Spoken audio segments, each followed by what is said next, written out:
¿Qué tal? Buen día, soy el doctor Miguel Valdés, soy médico especialista en medicina de rehabilitación. Primero que nada, me gustaría agradecer la invitación a uno de mis grandes maestros de la especialidad, el doctor Tonatiuh Ávila. Y bueno, el día de hoy voy a hablarles de artefactos en ecografía. Bueno, soy egresado de la especialidad en medicina de rehabilitación del Hospital Civil Fray Antonio Alcalde. Actualmente me dedico a la medicina privada, especialmente al monitoreo neurofisiológico intraoperatorio y procedimientos intervencionistas. ¿Qué es lo que vamos a abordar el día de hoy? Algo de generalidades y los artefactos. Vamos a tomar los principales, que es reverberación o también conocido como cola de cometa, sombra acústica posterior, refuerzo acústico posterior, sombra tangencial o también llamada ángulo crítico, anisotropía, medio de interposición inadecuado o insuficiente y la imagen en espejo. Esta se utiliza más o la encontramos mayormente en ecografía abdominal. Bueno, sabemos que el ultrasonido es una onda de energía acústica que cuando choca contra los tejidos puede producir una serie de artefactos. De aquí es muy importante que nosotros los conozcamos y los sepamos diferenciar uno de otros, porque en muchos casos nos van a ayudar para descartar patología, para confirmar patología o para nuestros procedimientos que tengamos una idea de dónde estamos viendo la aguja utilizando estos artefactos. El primero que vamos a abordar es la reverberación. Esta se produce cuando el sonido atraviesa dos superficies de una impedancia acústica diferente. Pero para esto una de ellas tiene que ser muy ecogénica. Entonces, ¿qué va a pasar? Una repetición de imagen, es decir, reverberando en planos más profundos hasta desaparecer. ¿Dónde la vamos a encontrar? Bueno, sobre todo en objetos metálicos, objetos de cristal y estructuras que contienen gas. La imagen originada también se llama cola de cometa o sombra sucia en caso de que sea el gas el que la está produciendo. Vamos a empezar con muchas imágenes. Traté de adjuntar aquí varias representaciones para que nos vayamos familiarizando y cuando estemos ya en nuestra práctica podamos identificarlos con mayor facilidad, que a veces es un poco más complicado con la pura teoría. Entonces empezamos con algunos ejemplos de reverberación. Aquí vemos, por ejemplo, ¿dónde está el primero? Tenemos cómo realza una imagen hiperecoica y que de ahí empieza a reverberar. Va reverberando hasta desaparecer. También podemos observar que va perdiendo un poco la intensidad, siendo el origen, la principal, mayor ecogénica. Y de ahí va a ir repitiendo. Aquí tenemos otra. Esta es igual, una reverberación o cola de cometa, pero está producida por una aguja, en este caso una 21, mientras está aspirando un hematoma. Aquí tenemos el hematoma, vemos toda la colección líquida, por eso se ve anecoico, y en este caso vemos cómo entra la punta de la aguja. Aquí podemos observar cómo va reverberando hasta perderse. Aquí también tenemos que hacer una observación. Entre más perpendicular sea nuestro rayo de ultrasonido, mejor vamos a tener el efecto.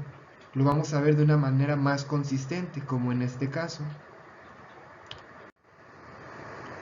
Tenemos también aquí una epicondilopatía, igual, un procedimiento, tenemos el epicóndilo y la aguja. Estamos muy perpendicular a nuestro rayo de ultrasonido y vamos viendo cómo va reverberando, lo que hace parecer un cola de cometa. También vemos que va perdiendo conforme va bajando la intensidad, característico. En este paciente igual, vemos la punta de una aguja dentro del espacio sinovial de un tendón flexor de la muñeca. Entonces, este artefacto va a ser de mayor utilidad para cuando hagamos nosotros intervención. Tiene que ser, no tenemos que utilizar como un aliado para nuestro procedimiento. Entonces, tratar también de identificar y no confundirnos con el artefacto como tal, saber distinguir en dónde está nuestra aguja y no confundirla con el artefacto. También es importante identificar estos artefactos que pueden ser producidos por material quirúrgico. En este caso aquí tenemos lo que es la cabeza humeral y tenemos material metálico que nos está generando esta reverberación. Entonces, para también considerarlo, cuáles pueden ser también causas de estos artefactos. Vamos a pasar a la sombra acústica posterior. Esta se origina por la detención del ultrasonido en una superficie muy reflectante, es decir, muy ecogénica. Lo que va a ocasionar es que no pase el sonido al siguiente medio. Esto supone una ausencia de señal detrás del tejido, lo que va a provocar una zona anecoica que se va a extender en profundidad desde la zona reflectante. Es típico de las superficies óseas, o cuando ya hablamos de patología, la podemos observar en calcificaciones, tumores, fibrosis, cicatrices de gran tamaño o en presencia de gas. Algo que tenemos que resaltar aquí es que si la calcificación es de un tamaño menor a 2 milímetros, el artefacto de sombra posterior no se va a producir, no lo vamos a encontrar. Entonces tenemos que tener en cuenta que si vemos una calcificación pero es menor a 2 milímetros, no quiere decir que no sea una calcificación porque no nos esté generando el artefacto, sino que es tan pequeña que no vamos a encontrarlo.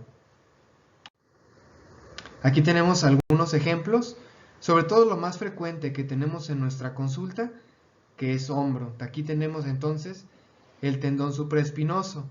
Vemos una calcificación, todo el tendón.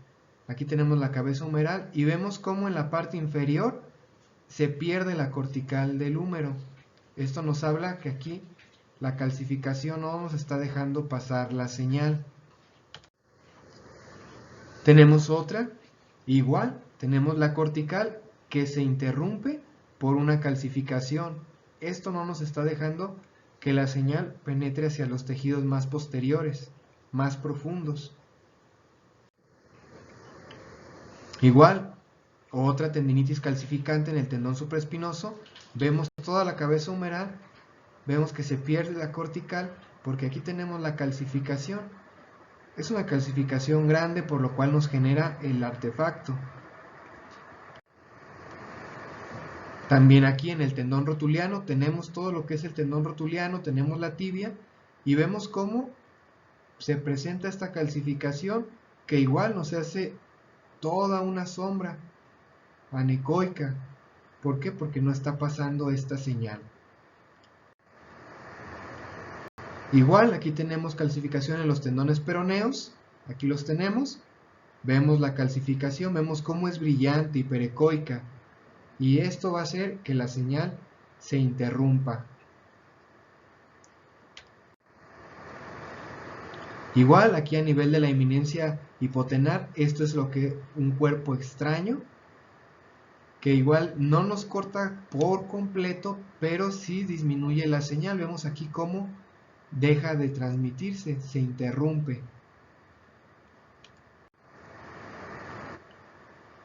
Esta imagen me gusta mucho porque habla de los dos artefactos que hemos visto hasta ahorita, lo que es el cola de cometa o reverberación y la sombra acústica posterior. Tenemos aquí igual el tendón del supraespinoso, tenemos la cabeza humeral, tenemos una calcificación que nos está produciendo la sombra acústica posterior y tenemos la aguja.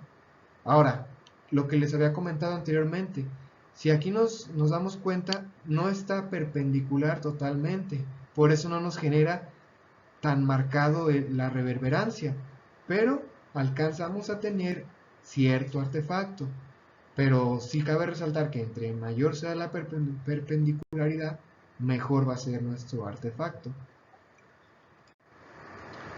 Ahora vamos a entrar a lo que habíamos comentado, microcalcificaciones. Menor a 2 milímetros no nos va a generar un artefacto. Aquí tenemos igual el tendón del supraespinoso, vemos la cortical humeral y no se pierde prácticamente. Aquí tenemos las calcificaciones que son tan pequeñas que no nos causa el artefacto. Tenemos otro ejemplo, igual a nivel del epicóndilo tenemos el tendón extensor. Vemos cómo está una microcalcificación, pero es tan pequeña que no nos interrumpe la señal de la cortical prácticamente. Entonces sí tenemos que tener en cuenta que no siempre vamos a tener el artefacto. Va a depender de las características y en este caso del tamaño. Continuamos con refuerzo acústico posterior. Este se produce cuando el ultrasonido atraviesa un medio sólido que contiene en su interior un medio líquido. Aquí la zona situada detrás de la ocupación se ve reforzada en su ecogenicidad y supone una amplificación de los ecos posteriores a la zona de baja atenuación. Este artefacto nos puede ayudar a diagnosticar derrames, bursitis, quistes y además diferenciar lesiones hipoecoicas sólidas de aquellas formaciones de contenido líquido. ¿Por qué? Porque las que son sólidas no nos va a generar el refuerzo acústico posterior, a diferencia de cuando es un contenido líquido. También se puede presentar en los tendones con alguna patología que estén aumentados de grosor, ya sea por proceso inflamatorio o degenerativo. Esto sería por la acumulación de líquido. Por eso es que nos daría este refuerzo. Vamos a tener algunos ejemplos, sobre todo de lo más común, lo más fácil para que empecemos a identificar este artefacto, como lo es un quiste de Baker. Aquí tenemos un examen longitudinal en la cara posterior de la rodilla. Tenemos lo que es el quiste de Baker, todo esto es el quiste, y en la parte inferior tenemos esta línea hiperecoica, lo que nos habla de un refuerzo, un realce de la señal del ultrasonido. Y esto es porque pasa y el líquido nos hace un refuerzo posterior. Toda esta línea es la que nos está marcando este artefacto. Un ejemplo de una bursitis a nivel del codo, igual tenemos aquí toda la bursa que tiene actividad Doppler también, que son estas pequeñas manchas rojas. Y en la parte inferior tenemos todo lo que es el refuerzo acústico posterior. Entonces la bursa, líquido, pasa, nos hace un refuerzo acústico posterior importante para diferenciarlo del contenido líquido al contenido sólido. Aquí tenemos otra imagen de quiste de Baker, en donde igual tenemos todo lo que es el quiste y las diferentes imágenes que nos puede formar. El artefacto lo podemos encontrar también dependiendo mucho de las características de nuestro ultrasonido. Aquí sí se marca, pero a lo mejor un poquito menos que en la primera imagen, pero aquí lo tenemos marcado. Todo esto es el refuerzo.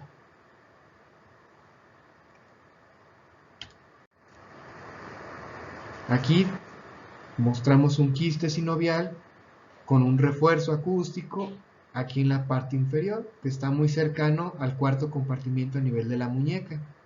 Entonces toda esta parte que se ve más brillante es lo que nos está causando el realce. Igual, otra imagen, esto para que sigamos familiarizándonos con los diferentes artefactos. Toda esta parte es el refuerzo acústico posterior. Todo esto que está inferior al líquido. Todo esto es el contenido líquido del quiste, lo cual pasa y se almacena todo este refuerzo, toda esta señal en la parte inferior. Igual una imagen más. Aquí tenemos lo que es el refuerzo acústico posterior, la parte inferior del quiste de Baker.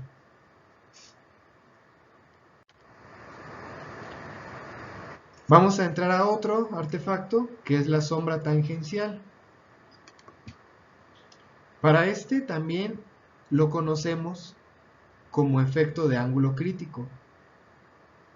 Esto se da cuando incide el haz de ultrasonidos de forma tangencial sobre una superficie muy curva. Este fenómeno se puede observar por la falta del retorno del eco en esa zona. Entonces lo que nos va a dar es una parte negra, una parte anecoica. Pero lo podemos corregir, y esto es buscando la incidencia perpendicular del haz ultrasónico sobre el tejido. Entonces aquí volvemos a lo mismo, va a depender de qué tanta sea nuestra inclinación o angulación del haz ultrasónico lo que nos va a dar estos efectos. Por ejemplo, ¿qué es lo más frecuente? Que lo podamos encontrar en tendón de Aquiles, en las poleas a nivel de la mano. ¿Por qué? Porque tenemos partes curvas en donde ya se pierde, ya no hay un regreso del haz ultrasónico, ya no regresa, entonces nos genera estos efectos, unas zonas negras anecoicas, que tenemos que diferenciar de una patología como tal y que no sea más bien una sombra tangencial o ángulo crítico, porque podemos diagnosticar patología cuando no la hay. Entonces tenemos que buscar siempre las imágenes en dos ejes, un eje largo, un eje corto, para que podamos estar seguros de lo que estamos diagnosticando. Aquí tenemos otra imagen donde se muestra la sombra por refracción que produce en el tendón de Aquiles normal. Esto igual en un corte transversal. Tenemos aquí nuestro ultrasonido, entra perfecto en toda la zona del centro, pero en esta parte curva ya no hay regreso de las ondas. Entonces nos va a marcar como una parte hipoecoica o anecoica. Importante también en algunos ejemplos como esta rotura del tendón de Aquiles, lo tenemos en un eje longitudinal de todo el tendón, pero ¿qué pasa? Aquí hay una pérdida, se contrae el muñón y nos da esta zona de sombra tangencial, toda esta zona. Igual pierde su ecogenicidad. Corroborarlo siempre también en el eje corto, siempre en los dos ejes para evitar malos diagnósticos. Igual, otro ejemplo de ángulo crítico, tenemos también el tendón de Aquiles. En esta parte se alcanza a perder un poco, pero donde es muy evidente es en esta parte derecha, donde perdemos tal cual toda la señal, quedándonos una imagen anecoica. Aquí tenemos otro ejemplo de sombra tangencial, como son en los tendones flexores de la mano. Tendón flexor, este efecto que nos da de zona anecoica pues es el ángulo crítico. Aquí lo tenemos representado.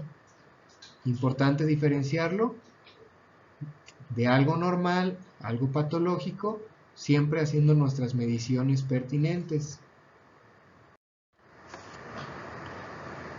Ahora vamos a hablar de la anisotropía, que este posiblemente es el artefacto más importante en la ecografía musculoesquelética. ¿Qué es lo que pasa aquí? Cuando el ultrasonido incide o entra a 90 grados sobre una estructura de composición fibrilar ordenada, vamos a encontrar una imagen hiperecogénica característica.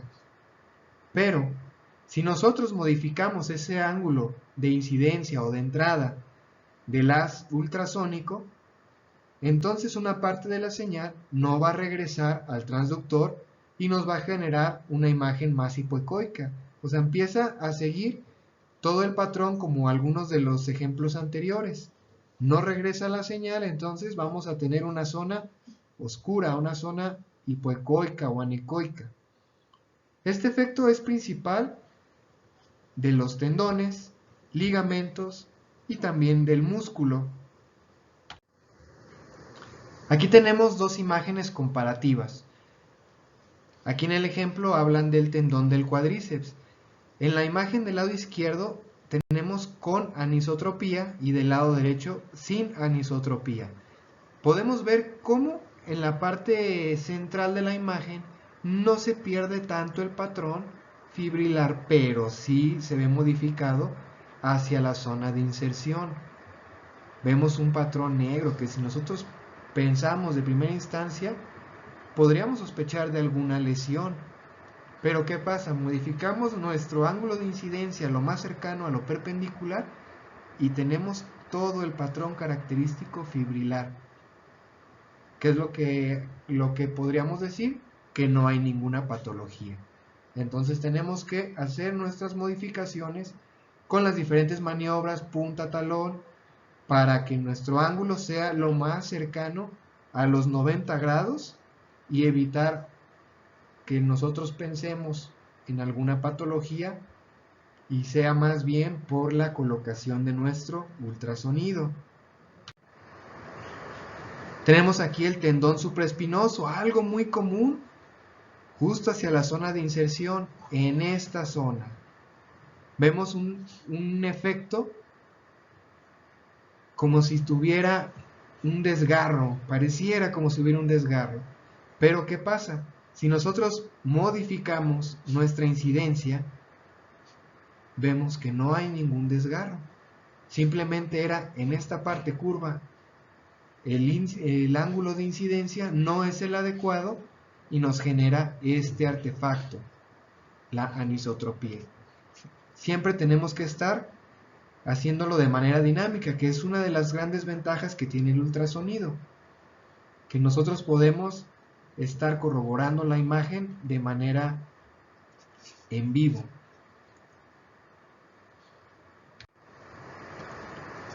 Aquí agregué este video en donde nosotros vamos a ver lo que acabábamos en la imagen anterior de distinguir. A simple vista aquí podríamos ver un defecto anisotrópico hacia la inserción del tendón del supraespinoso. Tenemos la cortical humeral. Pero ¿qué pasa? Si nosotros vemos, al hacer la modificación, las fibras se alinean. Tenemos una alineación, lo que nos hace que se pierda esa zona anecoica, se elimina. Entonces, con estas maniobras nosotros hacemos una modificación a nuestro ángulo de incidencia y dejamos como un resultado normal, y más bien era un efecto anisotrópico.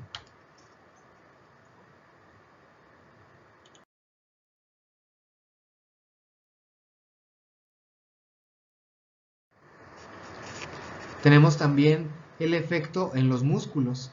Aquí, por ejemplo, tenemos lo que es el crural y de manera superior el recto femoral.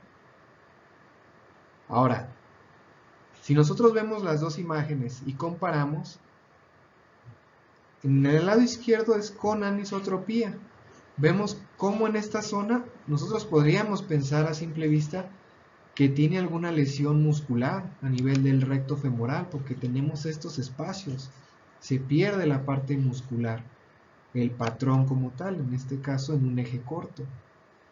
Pero ¿qué pasa? Nosotros recolocamos nuestra sonda, hacemos nuestras maniobras pertinentes y el patrón está normal, no tenemos ninguna alteración, ninguna que nos haga sospechar como en la imagen del lado izquierdo. Y es la misma, simplemente con una modificación de nuestro ángulo de incidencia. Con eso nosotros vamos a combatir lo que es la anisotropía. Aquí también, en esta parte, vemos lo que es el tendón rotuliano y vemos hacia su inserción. Ahora, ¿qué es lo que nos habla? Aquí la flecha nos habla de cómo está incidiendo nuestro ultrasonido, cómo va el ángulo. Aquí tenemos uno completamente perpendicular. Aquí arriba, por ejemplo, vemos nuestro ángulo no está perpendicular y en muchas partes sí vamos a tener lo que es el patrón fibrilar, lo vamos a tener alineado, pero en otra zona del mismo tendón es como si se perdiera. Pero ¿qué pasa? Recolocamos, movemos y tenemos el patrón característico organizado de nuestro tendón. También es importante mencionar, no siempre vamos a poder tener toda la imagen o todo el barrido en, con una eliminación de este artefacto. También tenemos que tener en cuenta que nosotros tenemos que ir avanzando conforme es nuestra exploración y también darle prioridad a qué es lo que queremos observar, qué parte queremos observar y darnos cuenta. Por ejemplo, aquí podríamos observar mejor el patrón en la parte más proximal, pero hacia la distal no lo observamos, pero bajamos, recolocamos, ya nos vamos a la parte distal y nos damos cuenta que está bien. Entonces siempre hay que ver y hay que ir determinando las zonas en las que vamos a ir haciendo nuestro abordaje. Aquí en este video, por ejemplo, tenemos lo que es el tendón de la porción larga del bíceps y va corriendo en esta zona. Vemos cómo se modifica conforme nosotros hacemos nuestra angulación. Primero lo teníamos muy borroso, muy oscuro, muy hipoecoico, pero damos nuestro acomodo al transductor y vemos el patrón fibrilar.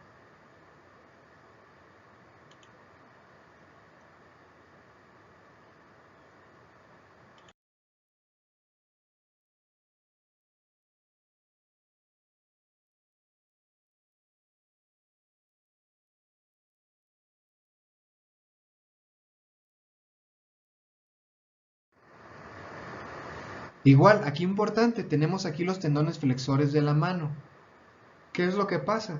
Nosotros podemos eliminar el efecto, por ejemplo, aquí tenemos en la parte superior el efecto, vemos cómo está borrado este tendón, pero en la parte inferior aparece. Pero es importante que veamos cómo aquí está desaparecido el tendón, aparentemente, y acá los tenemos todos reflejados. Pero ¿qué pasa? Le damos más énfasis a uno y los demás se borran. Entonces, volvemos a lo mismo, tenemos que saber qué es lo que nosotros queremos ver, qué punto vamos a identificar y darnos cuenta que vamos a ir jugando con estos movimientos dependiendo nuestro objetivo. Nos puede ayudar sobre todo, vamos suponiendo en el túnel del carpo, para identificar entre el nervio mediano y los tendones flexores. Entonces, el efecto anisotrópico se vuelve parte de nuestros arsenales para diagnóstico, para diferenciar entre un tendón y un nervio, porque un nervio no va a tener ese efecto como es los tendones o los ligamentos. Entonces, siempre hay que tratar de utilizar los artefactos a nuestro favor. Otro muy claro y que es muy frecuente en la consulta que podamos caer en estos errores es el tendón de la porción larga del bíceps braquial. Aquí tenemos lo que es las tuberosidades mayor y menor. Tenemos en la parte central lo que es el tendón del bíceps braquial, en la corredera bicipital, en la parte superior el deltoides, y en la imagen izquierda está el tendón hipoecoico. Pero eso nos habla de que pueda tener una lesión o no. La descartamos cuando nosotros movemos el haz de manera perpendicular y aquí lo tenemos, el tendón del bíceps braquial.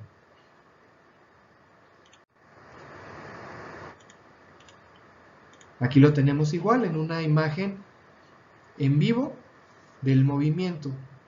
Estamos en la misma zona, nos colocamos igual, simplemente hacemos lo que es el giro. Hacemos el giro de nuestro transductor sin movernos del lugar y lo vemos íntegro el tendón.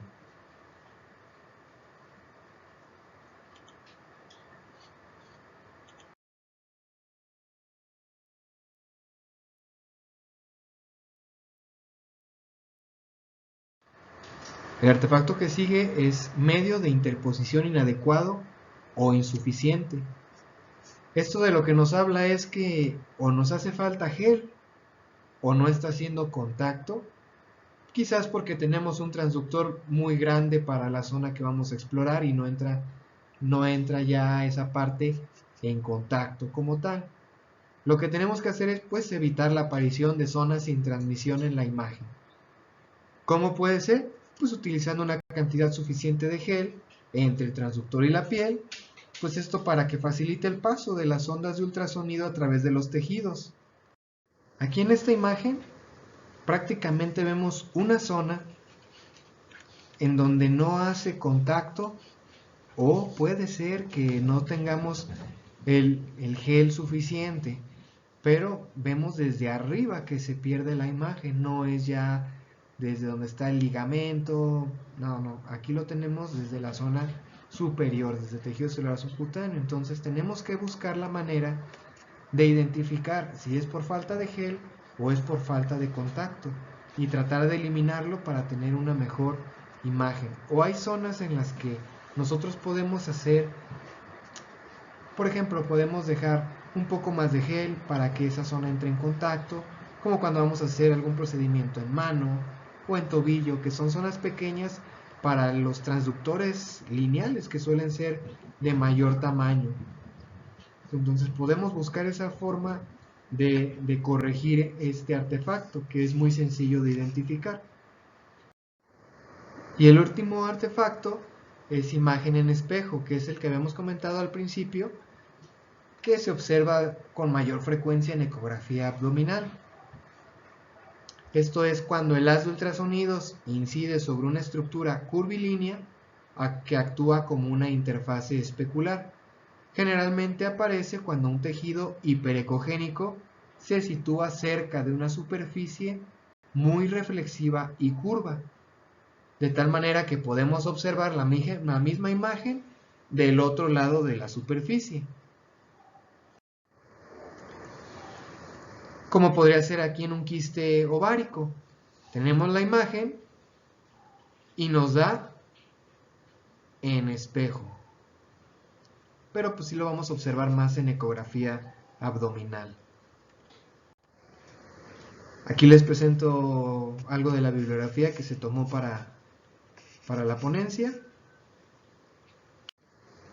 Bueno, eso sería todo por mi parte. Espero que haya sido de su agrado, que haya sido entendible. Cualquier duda o comentario están mis datos de contacto. Muchas gracias. Saludos.